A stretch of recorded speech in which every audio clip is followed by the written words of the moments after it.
В минувшие выходные в Сибае стартовало новое городское событие – «Семейная суббота».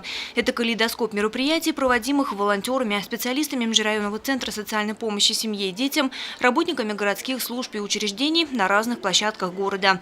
Крупнейший стал Центр детского творчества, куда в прошедшие выходные могли попасть все желающие и провести время весело и с пользой.